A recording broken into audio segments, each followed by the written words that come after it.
चलिए इस बीच first source के रिजल्ट्स भी आए हैं। पहले फटाफट से रिजल्ट देख लेते हैं, बाद में मैनेजमेंट से जुड़ने की कोशिश करेंगे और उनसे बातचीत करेंगे। पहले आपको मैं रिजल्ट बता दूं, हालांकि शेयर का नुकसान काफी है, वो इस वजह से क्योंकि इनकी आय स्लाइड हो गई है। ये करीब आधे % के आसपास इनकी आय में कमी आई है, जो कि अब घटकर 796 करोड़ हुई है। हालांकि मुनाफा क्वार्टर ऑन क्वार्टर बेसिस पर ठीक रहा है, जो कि करीब 22%। एक एवरेज प्रॉफिटेबिलिटी इन्होंने शो की अपनी शीट्स में, जो कि अब बढ़कर करीब 58 करोड़ रुपया हो गया। पहले 48 करोड़ था, अब 58 करोड़ हो गया। ये 22% का इजाफा हमने देखने को मिला है। आय में हालांकि कुछ खास मोमेंटम नहीं मिला। संजीव गोयनका इस बीच हमारे साथ जुड़े हैं, अपना इस पे कंपनी के मैनेजमेंट तौर पर चेयरपर्सन है फर्स्ट सोर्स सॉल्यूशन के, उनसे हम बातचीत करते हैं। संजीव, मेरा पहला सवाल तो यही होगा कि इस समय मार्जिन्स को लेकर सवाल हमेशा से उठता रहा है। आपके नेट मार्जिन्स की इस समय सिचुएशन क्या है और आगे का आउटलुक क्या है? देखिए, आप ये साल यदि देखेंगे, जो साल गया है उसमें मार्जिन्स अच्छे रहे हैं।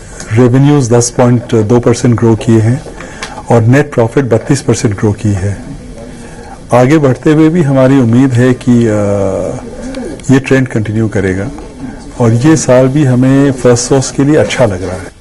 ठीक है, क्योंकि आपकी कंपनी काफी सारे सेक्टर्स में और अलग अलग ज्योग्राफिकल एरियाज के अंदर काम करती है, तो मैं ये जानना चाहता हूं कि इस समय अलग अलग सेक्टर और ज्योग्राफी से आपको सबसे अच्छा रेवेन्यू कहां से मिल रहा है और आगे आपका फोकस क्या रहने वाला है?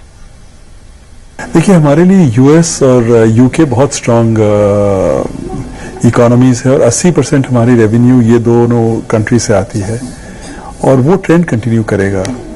और जहां तक हो सकेगा हम चेष्टा करेंगे कि हमारी जितनी ग्रोथ होगी वो प्रॉफिटेबल ग्रोथ होगी। इस सेक्टर को आप इस तरीके से भी देख सकते हैं कि हायरिंग का बहुत इंपॉर्टेंस रखती है। आपकी हायरिंग की योजना क्या आगे चल के, या आप रिस्ट्रक्चर करेंगे कंपनी की पूरी प्रोसेस को? देखिए, ये साल में बहुत सिग्निफिकेंट हायरिंग इंडिया में नहीं होगी, पर ओवरऑल हाँ, लुईविल में हम एक नया सेंटर बना रहे हैं, तो जिसमें कि 250 लोग से चालू करेंगे और फिर वो 400 तक जाएगा। तो ऐसे नए सेंटर्स भी आएंगे। ठीक है गोयनका साहब, एक चीज मैं और जानना चाहता हूं, डेट और कॉस्ट दोनों ही चीजें कंपनीज के लिए बहुत इंपॉर्टेंस रखते हैं। इससे प्रॉफिट ऑलमोस्ट डिसाइड हो जाता है। इसको कम करने के लिए, डेट और कॉस्टिंग को कम करने के लिए क्या कदम उठाए जा रहे हैं? कॉस्ट्स काफी हद तक कम हुए हैं और कॉस्ट कम करनी है हमें, तो उस पर प्रयास जारी है। डेट भी काफी कम हो गया है। जो 2200 करोड़ का डेट होता था, अब नेट डेट 750 करोड़ के आसपास आ गया है और इस साल हम उम्मीद करते हैं कि उसको और कम करेंगे। जो नेस्कॉम की रिपोर्ट आई है उसमें यह कहा गया कि थोड़े बहुत जो मार्जिन्स हैं इस पूरी इंडस्ट्री में कम रह सकते हैं, स्पेशली डोमेस्टिक फ्रंट पर। आपका अपना आंकलन क्या कहता है, आपका एनालिसिस क्या है इसके बारे में?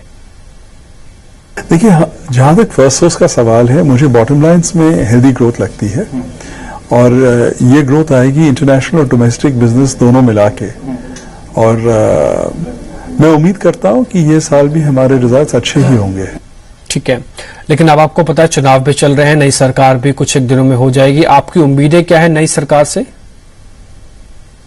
किसी भी सरकार से हमारी अपेक्षा, हमारी इच्छा, हमारे एंटिसिपेशन ये है कि स्टेबिलिटी ऑफ पॉलिसी रहे और जो भी है सरकार एक इंडस्ट्री को ग्रो करने में मदद करे। ठीक है, शुक्रिया संजीव जी आपका कार्यक्रम में जुड़ने के लिए, बताने के लिए कि पोस्ट रिजल्ट आपकी कंपनी की एक्सपेक्टेशंस क्या और आने वाले दिनों में भी आप कह रहे हैं कि रिजल्ट्स कुछ बेहतर ही रहेंगे। शुक्रिया आपका कार्यक्रम में जुड़ने के लिए। वक्त एक छोटे से ब्रेक का है। स्टॉक्स लिस्ट अभी खत्म नहीं हुई, अभी हमने सिर्फ कुछ एक शेयर आपसे डिस्कस किया, अभी बहुत सारे और शेयर हैं जिससे डिस्कस करना बाकी है और आपको उससे मुनाफा मिल सकता है। एक छोटा सा ब्रेक लेके लौटते हैं।